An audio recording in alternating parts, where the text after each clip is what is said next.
श्री शिवाय नमस्तुभ्यम महाराज।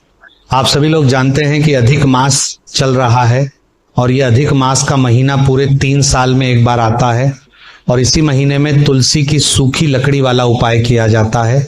और अधिक मास में जिस घर में ये उपाय किया जाता है उस घर में हमेशा सुख और शांति बनी रहती है। लड़ाई झगड़ा नहीं होता, कर्जा नहीं होता और घर में पैसा आता रहता है। महाराज, अधिक मास के महीने में ये सूखी तुलसी की लकड़ी वाला उपाय घर में से कोई भी एक सदस्य कर सकता है, पर घर की माताएं बहनें करें तो ज्यादा अच्छा है। महाराज, अब हम जानते हैं कि ये सूखी तुलसी की लकड़ी वाला उपाय आपको कैसे करना है और किस समय करना है। महाराज, इस उपाय में सबसे पहले आपको सूखी हुई तुलसी की लकड़ी की आवश्यकता पड़ेगी। आपने देखा होगा कई सारे लोग जब तुलसी जी सूख जाती हैं तो उसकी लकड़ी को संभाल कर रख लेते हैं क्योंकि वो बहुत ज्यादा काम की होती है। तो इस उपाय में आपको इस सूखी हुई तुलसी की लकड़ी की आवश्यकता होगी। अगर आपके पास ना हो तो आप किसी से ये तुलसी की सूखी लकड़ी ले भी सकते हैं, क्योंकि यहाँ पर हमें इसी लकड़ी से दीपक जलाना है और उपाय करना है। महाराज, यह उपाय आप अधिक मास के महीने में किसी भी एक दिन कर सकते हैं, पर अधिक मास में जब भी कोई विशेष दिन पड़े, अगर उस दिन आप ये उपाय करेंगे तो और ज्यादा अच्छा होगा। महाराज, सूखी तुलसी की लकड़ी वाला उपाय आपको शाम के समय करना है और सबसे पहले उपाय को करने के लिए आपको यहाँ पर एक दीपक की आवश्यकता होगी। आप यह दीपक मिट्टी का भी ले सकते हैं और आटे का भी बना सकते हैं। इसके बाद आपको सबसे पहले सूखी हुई तुलसी की लकड़ी लेनी है।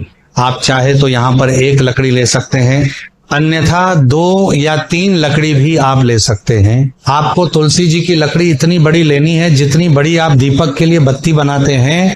अब जैसे ही आप तुलसी की सूखी लकड़ी ले लेते हैं और उनको सही साइज में तोड़ लेते हैं, अब थोड़ा सा रुई का टुकड़ा आपको लेना है और इस रुई को आपको इस तुलसी की लकड़ी में हल्का हल्का सा पूरे में लपेट देना है, जिससे कि आपका ये दीपक अच्छे से जल सके।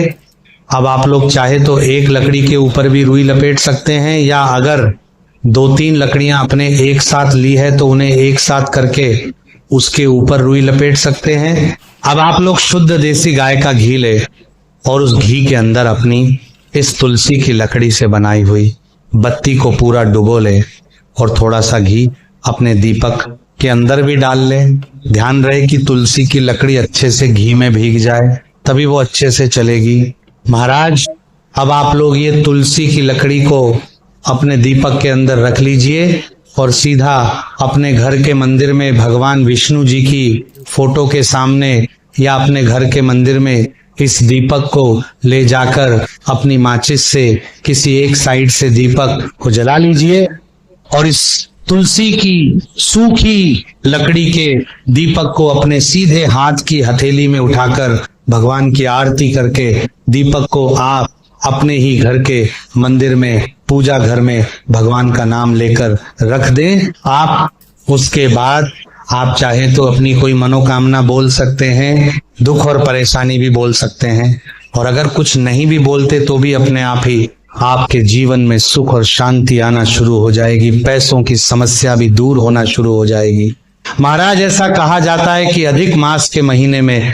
जिस घर में सूखी तुलसी की लकड़ी का देसी गाय के घी का दीपक जलाया जाता है उस घर के लोगों को कई सारे दीपदान करने का एक साथ फल मिल जाता है और गंगा स्नान करने का भी फल मिल जाता है। महाराज, इस तरीके से आप लोगों को अधिक मास के महीने में सूखी तुलसी की लकड़ी वाला उपाय करके इस उपाय का फल लेना है। बाकी अगर इस उपाय को करने में आपको कोई भी परेशानी आए तो वो आप हमसे कमेंट करके पूछ सकते हैं, और आप हमारी ये वीडियो कहाँ से देख रहे हैं कमेंट में जरूर बताएं। श्री शिवाय नमस्तुभ्यम महाराज।